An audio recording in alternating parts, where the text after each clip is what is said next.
Thank you to my fellow panelists today. It's been a really kind of rejuvenating meander through various sort of pathways of the counterculture on what I call the come-down slot of 10:30 on a Sunday morning.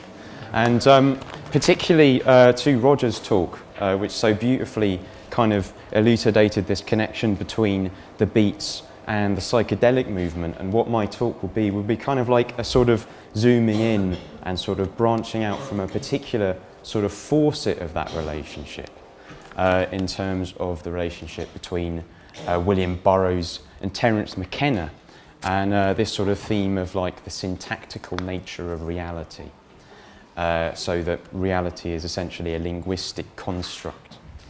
And something I want to kind of like sort of tease out from it is the sense that Burroughs and McKenna were kind of sort of on a level trying to escape from words and language and these kinds of systems, but in a complicated way, and I'm going to problematize that. So you've got Burroughs, as Roger pointed out, this kind of elder statesman of the beat movement. He kind of helped to open up this cultural pathway into the Amazon, for better or worse, with the Yage letters. And in his experiments with Yage, he had these visions, some of which went into a section of Naked Lunch, certain sections of Naked Lunch. And so what he saw was this kind of like this city called the Composite city of Interzone, and he describes it as this place where the unknown past and the emergent future meet in a vibrating, soundless hum, where these Mongol yurts and South Pacific huts house bureaucrats of spectral departments, officials of unconstituted police states, a lesbian dwarf who has perfected Operation Bang-U-Tot, the lung erection that strangles a sleeping enemy, and black marketeers of World War III. So you've got this kind of attractively repellent collision of sort of the past and the future that kind of harks back to Terence McKenna's, harks forward rather, to Terence McKenna's archaic revival. This idea that as we head into the sort of impossibly bizarre future of the 13th backtune of the Mayan calendar, that we're kind of going back to our sort of ancestral past and reviving these kinds of traditions. But the thing, so to go back to this thing about the syntactical nature of reality, is basically, so that term comes from this quote by McKenna, where he was saying, what the alien voice in the psychedelic experience wants to reveal is the syntactical nature of reality, that the real secret of magic is that the world is made of words, and that if you know the words that the world is made of, you make of it whatever you wish. And this was in the context of a DMT trip in which McKenna encountered beings that he described as kind of being like linguistic constructs, solidified, these kind of dribbling basketball Fabergé egg machine elves. And they taught him how to manifest objects in this space through sound, through language, through communication, so that the sounds that he uttered, and he did this kind of like glossolalia when he was talking about it, that they became physical objects. So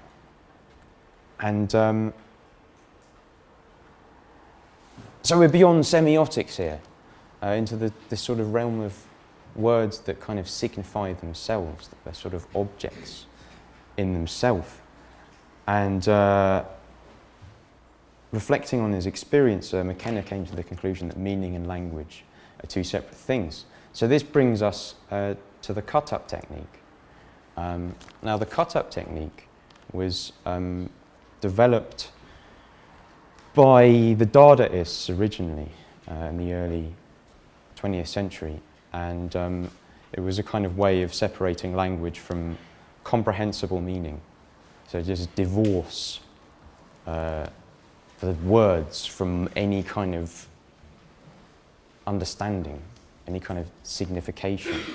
And Burroughs and Geisen kind of stumbled upon this procedure accidentally, and him and Burroughs sort of developed it as this kind of like magical procedure, this kind of technique of like cutting through reality by cutting through words and film and you know, any kind of text, basically. And he wrote to a friend, Burroughs wrote to a friend, "I tell you, boss, you write it and it happens." And he did these experiments where he would like launch an attack on like a cafe that served him abominable cheesecake. He's just like, "I'm going to get you." So he just, William actually, many years ago, pointed this story out to me, I remember. He like launched an attack and like did like filming and like recording of this cafe. And then slicing it up with like, you know, riots and like war footage and stuff like that. And the cafe eventually closed. So, you know, there you go. And then like he did the same thing to the Scientology office as well. He was actually involved in Scientology to a certain extent, but then he decided it was another kind of load of control system bullshit. And so he launched an attack on the Scientology office and like did loads of filming and a weird beat guy hanging out with his camera and doing this stuff and like cutting it up with like warfare. And then the Scientology office had to move from where it was to where it is now. I can't exactly remember where that is because I haven't had my thetans checked in a little while. So that was his kind of experiments. And it kind of goes even deeper than this because for Burroughs, the word represents kind of control and limitation and like spiritual bondage almost. Because Burroughs was a sort of self-confessed Gnostic or Manichaean. One point in his life, he described himself as a Gnostic and had this kind of very dualistic sort of understanding of reality. So he's always trying to sort of disrupt these control systems and sort of try and like stabilize, you know, to try and achieve mental silence. He spoke about how difficult it was to actually get to this proper state of quietude inside your own mind and your own being. So came this exhortation to rub out the word. And much of these ideas come from a chap called Alfred Korzybski, who's a kind of Polish-American theorist who developed this theory of general semantics, which is like different from semantics. It's like a sort of mishmash of kind of, you know, semantic theory and kind of like, it's like a self-help almost sort of technique, you know, development technique of trying to change your own nature by changing the language that you use in relationship to your reality. So you're changing your reality effectively. He coined the phrase, "the map is not the territory." You know, Burroughs attended his seminars and took a lot from Korzybski in this process. And I should also point out that Burroughs' uncle, Ivy Lee, was a spin doctor who's regarded by some as the father of modern public relations. And he actually had like links to the Third Reich and like companies that were making Zyklon B and all this kind of shit. And you know, this kind of puts a bit of context into like Burroughs' sort of very dark view of like, you know, control and language and you know, sort of manipulation. Something I kind of want to sort of give you a sense of is like this sort of palette of colours where McKenna, you've got this very golden sort of innocent sort of gnomish figure, and then Burroughs in his fedora and his black shirt and his kind of, you know, like you've got this sort of different palette. It's sort of kind of shown a little bit by the musical collaborations. Some of them they did, you know, as you know, you've got McKenna kind of recording with the Shaman and, you know, Zabuya and sort of like acid house and ambient musicians, and then you've got, you know, Burroughs recording with like industrial rockers like Ministry and like, you know, Kurt Cobain and and hip hop, like disposable heroes of hypocrisy and stuff like that. But anyway, that's a bit of a sidetrack. So basically the cut up is more than just a way of like divining the future or disrupting the lives of London cafe owners or Scientologists. It's a way of slicing through the constricting patterns that impede us politically, socially, psychologically, mystically, and it kind of reaches its zenith in Burroughs' Nova trilogy, the Cut Up trilogy, where he uses the kind of he takes the literary techniques he's using and like transfers them into the story so that they become part of the story and they become like means of like doing stuff in the stories, which are these kind of like this sort of Manichaean struggle between the forces of liberation and forces of oppression.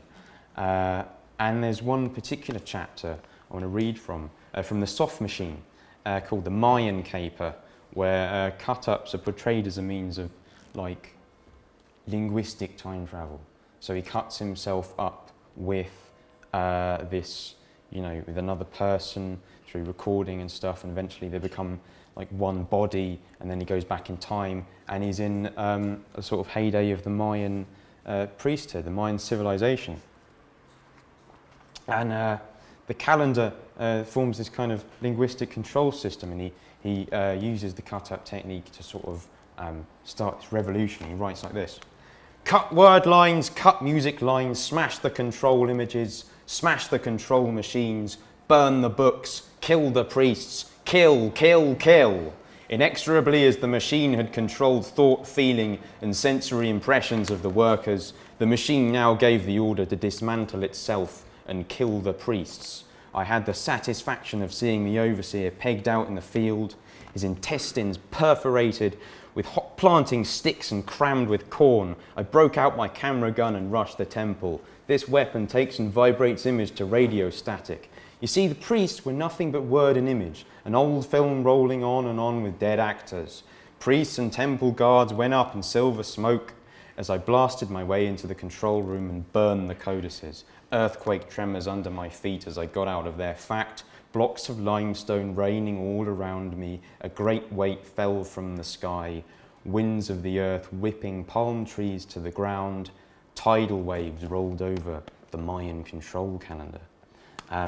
So you've got these ideas of like the Mayan control calendar. The Mayan calendar is like this total control system. He was fascinated by this thing that everything that you did on a certain day was already kind of like predetermined by the calendar. So he created the Mayan priesthood into his own sort of science fiction projection of like what he, everything he thought was kind of bad in, these systems of control. And, you've got these punishments where they, put people in ovens, like, harking back to Nazi atrocities, and then, death by centipedes. He had this thing about centipedes as well. I really didn't like centipedes. So all of this with like the Mayan calendar and the apocalypse and everything is starting to probably ring some bells when it comes to McKenna. Anyone who's read McKenna will listen to his kind of interestingly staccato way of speaking. And McKenna has generally like a more positive view of Mayan civilization than Burroughs. Had a more positive view of a lot of things, I think, than Burroughs. But they share this kind of interest. It's interesting that Burroughs kind of anticipated the sort of the cultural importance of the Mayan calendar, many decades before the sort of 2012 kind of thing came up, mostly through McKenna and his time wave zero theories. And so you've got, compared Burroughs' Mayan apocalypse to McKenna's answer when queried about his 2012 predictions. So he says, if you really understand what I'm saying, you would understand it can't be said. It's a prediction of an unpredictable event. The event will be some enormously reality-rearranging thing. Scientists will invent a truly intelligent computer or a time travel machine. Perhaps we will be visited by an alien spaceship or an asteroid.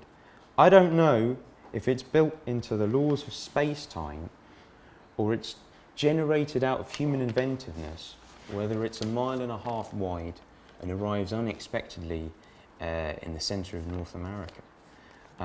So McKenna's a bit of a tricky one to pin down in many ways, as Ralph Abraham and Rupert Sheldrake found out in those trial logs. A very beautiful exchange of these incredible minds. Yeah, so his theories about habit and novelty kind of led him to assign habit the status of bad and novelty the status of good. So with any kind of like spike in novelty, he would see that as being good, even if it was like some huge apocalyptic, you know, alien interdimensional space war or something.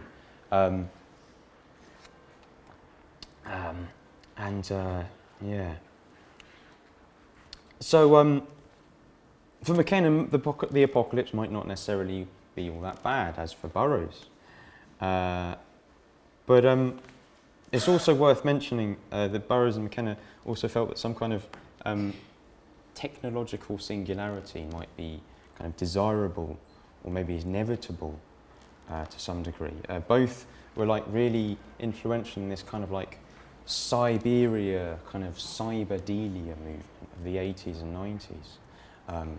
Sort of segueing with Gemma's talk about the history of British psytrance. You know, McKenna was a huge kind of figure in this, and Burroughs as well. And you know, you had magazines like sort of High Frontiers and Mondo 2000, and you know, Timothy Leary's pronouncements that computers are going to be the new LSD. So McKenna, in what, as far as my current research has led me to believe, and this could be kind of corrected, but as far as I can tell, the only sort of direct contact that McKenna, or indirect rather, contact that McKenna had with Burroughs was some questions that McKenna, along with Are You Serious, Mondo 2000 founder, sent over to Burroughs for a late 80s interview published in High Frontiers. And in response to the question, what do you think is the direction of mind technologies in terms of drugs and surgical implants, external technologies and techniques? Burroughs replied, there is no limit to control of thought, feeling, and apparent sensory perceptions.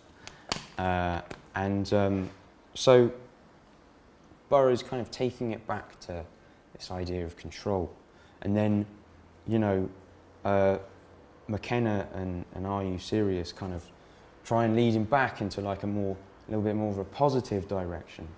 And they ask him, you know, could these technologies help to get humanity to a higher level of functioning? And Burroughs responds that humanity is a meaningless abstraction. Are you talking about Colombians in an earthquake, Ethiopians in a famine, Americans in a country club, ethnic minorities in a ghetto? The punctuationalist theory of evolution seems to point to the fact that changes occur in small isolated groups and the tendency is towards standardization. So Burroughs kind of evading this sort of millenarianism, saying that, you know, it's too complex to say, you know, that these technologies are innately one thing or the other. You know, they have different manifestations in different areas with different people at different times. So you've got you know, Burroughs and McKenna taken up as senior figures by this kind of psychedelic sort of cyberpunk counterculture. It starts to emerge in the 80s and 90s with like acid house and rave and chaos magic and these sorts of things. And Burroughs' sort of like ideas about magic are kind of sort of echoed in chaos magic as well. Burroughs is more kind of like cautious and elusive about the whole thing than McKenna, who predicted that we were hurtling towards a period of unprecedented evolution. He says in The Archaic Revival, the two concepts, drugs and computers, are migrating towards each other. if you add in the concept person and say these three concepts, drugs, computer, and person, are migrating towards each other, then you realise the monkey body is still holding a lot of our linguistic structure in place. And as a metaphor for how this post-singularity human might communicate, he uses the octopus, because the octopus changes colour as a means of communicating. So he continues, a richer notion of telepathy would be if you could see my words rather than hear them, if they were actually sculptural objects. I would make an utterance and you and I would be able to stand and regard this utterance from all angles. There would be no ambiguity. And this is exactly what's going on with the octopi. I don't know how the octopi would feel about that. You know, their communication might have all kinds of misinterpretations, you know, especially if they're married or whatever. I don't know. But it's interesting to compare also that in the latter part of his life, Burroughs became interested in Egyptology that he explored in the Western lands, and he was particularly engaged with this idea of the hieroglyph as this kind of pictorial method of communication. And just by the way, if this sort of talk seems like a bit rambly and kind of like ad hoc and incoherent, just imagine I'm using the cut-up technique. It's all right. Get away with anything. Brilliant. So you've got these kind of like ideas about language and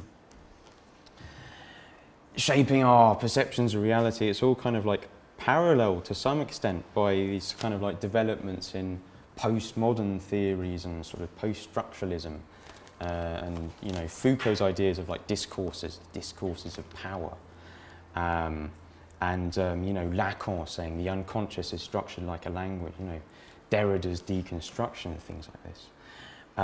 So that's sort of like happening alongside. Another interesting parallel that I find is the rise of the neo-Luddite